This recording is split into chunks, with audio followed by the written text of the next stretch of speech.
The Rosicrucian Path is the journey of the mystic. Few souls brave it at any single time. Yet, it is this internal voyage that has rewarded many of our greatest minds with the ability to enrich the world. But it is a pilgrimage each individual must travel in their own time, for it reveals the path of knowing. It transcends time and space. This path of the Rosicrucian reveals higher truths for personal evolution. You are invited to witness its sacred history.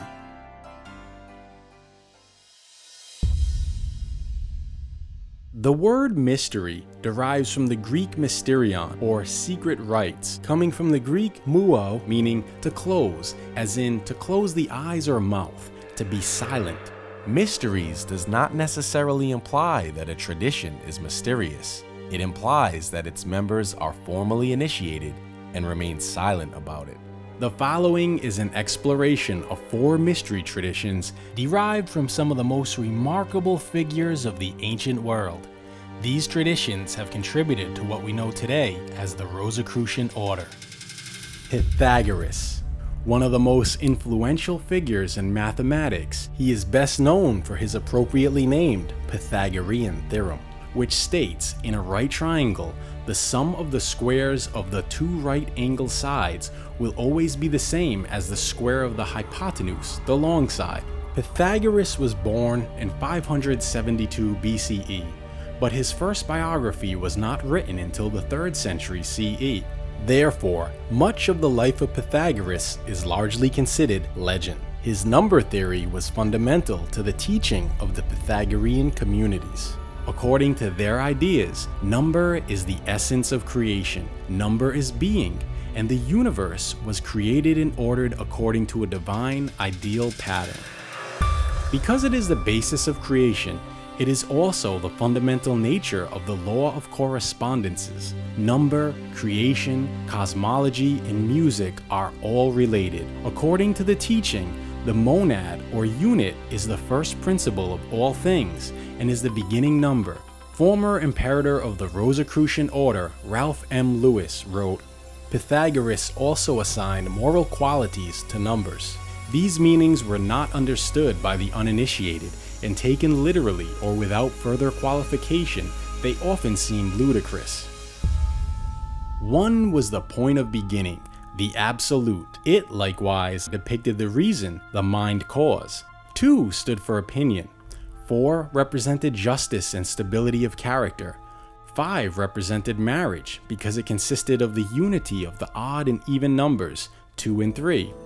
5 was also held to be the key to the laws of color. 7 was said to represent opportunity, but it also symbolized Athena, the goddess of wisdom. Even more importantly, Pythagoras taught that wisdom consisted in knowing how to count to 10. He created the holy tetractys, made up of the first 4 numbers, 1, 2, 3, 4, which when added together are 10. They represent, in order, the point, the line, the plane, and the solid. This tetractys was therefore the basis of the cosmos. What many people do not know about Pythagoras is that he was very well traveled. He journeyed extensively through Egypt, Babylonia, Crete, and likely even India, suggesting that his gathering of knowledge helped to shape his profound understanding of mystic traditions and their common secrets. It is important to note that in the Pythagorean tradition, both men and women were equally honored as potential candidates for enlightenment through the path. In a time when patriarchy dominated most social structures, it was mystery schools like these that preserved a sense of equality among the genders. Silence. One of the most difficult things to achieve in the modern world of countless distractions was an important key to the Pythagorean path and to all of mysticism. Before he would initiate a neophyte into the mysteries of his teachings, the philosopher Pythagoras would subject the candidate to various ordeals which were designed to strengthen the initiate's character and which would allow Pythagoras to judge him or her. Following 5 years of silence, if found worthy, Pythagorean postulants, men and women, were considered for instruction into the mysteries, which were presented in 3 degrees: The first was dedicated to the science of numbers, the second to the moral and political laws, and the third to esoteric doctrines. When they were finally allowed to speak again, they would do so only with circumspection and respect. They had learned inwardly through personal experience that silence is almost divine power, the mother of all virtues. The core philosophy of the Pythagorean school was that through the study of the laws of the universe, an individual could bring his or her mind into harmony with the cosmic and become one with the universe. This belief was connected to their sacred purpose and was their primary goal in life. The Pythagorean teachings also included music and harmony. They noted the congruence between numbers and musical harmony and the universe, or to put it as Aristotle did, the whole heaven or visible universe is a musical scale or number. More importantly, these teachings incorporated the metaphysical principle that mathematical relationships express qualities or tones of energy that manifest in numbers, visual angles, shapes, and sounds, all connected within a pattern of proportion. Music was measured in number, and the cosmos was essentially comprised of music. In a theory known as the harmony of the spheres, Pythagoras proposed that the sun, moon, and planets each emit a distinct hum based on their orbital revolution, and that the quality of life on Earth reflects the tenor of celestial sounds that are physically imperceptible to the human ear. Although no original writings of Pythagoras have survived antiquity, a collection of 71 aphorisms is mentioned by Hyphagarus of Alexandria in the 5th century CE called the Golden Verses. From internal evidence, some scholars believe they come from a poem by Pythagoras, which was passed down orally until persecution scattered the Pythagoreans, at which point they were committed to writing. Considered a guide for right living, this early code of ethics is still practiced today. This mystical understanding of the universe has outlived the actual school and influences much of Western thought in one form or another. Rosicrucian philosophy embodies many of these concepts. The ancient Greek myth of Demeter and Persephone is well known among scholars and avid lovers of mythology, but few are aware of the ancient mystic traditions that were derived from stories of the pantheon deities.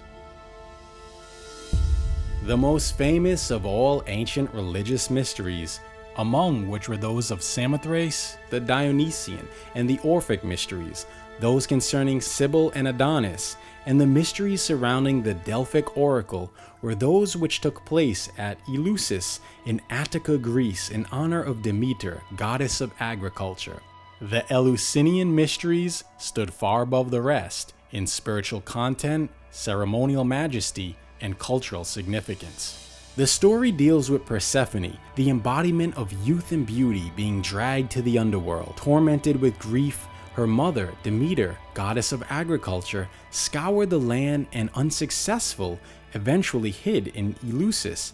It was there that the goddess requested the construction of a temple and offered to teach her mysteries. She soon declared that no earthly crop would grow until Persephone was returned. Zeus intervened and had her returned to her mother, but by consuming pomegranate seeds given to her by Hades, god of the underworld, she was forced to return for 3 months every year.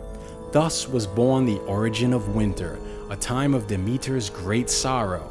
Their story symbolizes the human soul's return, after the death of the body, to its original and loving source. The Homeric hymn to Demeter ends with these important words: "Blessed are the mortals, inhabitants of earth, who have seen the great spectacles. But whoever remains uninitiated and never participates in the performance of the sacred ceremonies will be forever deprived of this blessing, because they will not possess it even when death shall send them to their gloomy world below." Eleusinian initiations were presented in 2 stages: the lesser mysteries held in the spring, and the greater mysteries lasting 9 days in the fall. The result of these 2 was the state of apopteia, meaning having seen. These mysteries were so important that during antiquity, the whole Greek world held a truce to permit travel to and from Eleusis, 12 miles from Athens. The progressive concept of initiation and its effect on the individual continues in Rosicrucian initiations today. To understand the modern world and our place in the cosmos, it is necessary to understand the mysteries within the context of primordial tradition. Perhaps no ancient god or goddess has ever been the subject of the worship and celebration of so many throughout the ancient world, from the earliest times to the introduction of Christianity, as was Isis. But who was Isis? Isis, the devoted wife of Osiris and loving mother of Horus, the savior goddess, the queen of heaven. The image of the veil of Isis has persisted through the centuries from ancient Egyptian Sais, where Athena and Isis were identified as one to the present day. Originally a symbol of wisdom, initiation, and the mysteries, her veil has successfully become an image of protection, of the secrets of nature, of hidden history and truths to be revealed. In each historical context, the veil is an invitation to delve further into the truths which have been hidden in plain sight from the eyes of those who will not see. This is thought to be the origin of the phrase removing or lifting the veil to symbolize the transition to enlightenment. One claim to fame of Sais, Egypt was the nearby grave of Osiris, and the Osirian mysteries were carried out on an adjacent island in the delta. It was natural, therefore, for Isis and Neith, both very ancient goddesses, to be associated with one another.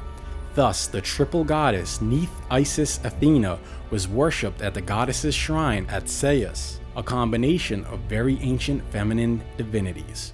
Further, Greek visitors to Sais, such as Herodotus, Plato, and Diodorus Siculus, also identified this Neith Isis with Athena, holding that Athena built Sais before she founded Athens, and that when Athens and Atlantis were destroyed by the Great Flood, Sais survived. To participate in a mystery religion implies a binding obligation, a duty, and an honor. Duty and honor were paramount in Roman civilization, although adherence to any religion was not necessary. Mithraism was neither static nor homogeneous. As much as Christianity varied from one region of the Roman Empire to the other and beyond, so did Mithraism. The name Mithras most likely derives from the Indo-Iranian noun mithra, meaning that which binds, as in a covenant. The celebrations of the Mithraic mysteries were held in Mithraic temples found throughout the Roman Empire at military outposts throughout ancient Europe. The actual origins, rites, and rituals of the Mithraic mysteries are relatively unknown, but they included a series of 7 initiations in which the candidates underwent various trials. It has been suggested that the Mithraic initiations involve 3 ordeals to be endured: heat, cold, and hunger. The temples, usually erected within caves, were built to represent the cosmos. The Mithraea, or temples themselves, were often constructed at military sites. Because the religion was based on the ideology of power and hierarchy, and was largely limited to males, the tradition was popular among Roman soldiers. But as with many of the mystery schools, by 395, when the Roman Emperor Theodosius banned all pagan religions, Christianity assimilated and replaced training in the Mithraic mysteries, and to this day, very little is known about the true nature of the symbols presented in the initiation process. What is known is that a strict combination of scientific study, symbolic initiation, and cosmic union has been passed down and is a feature of the Rosicrucian initiation process.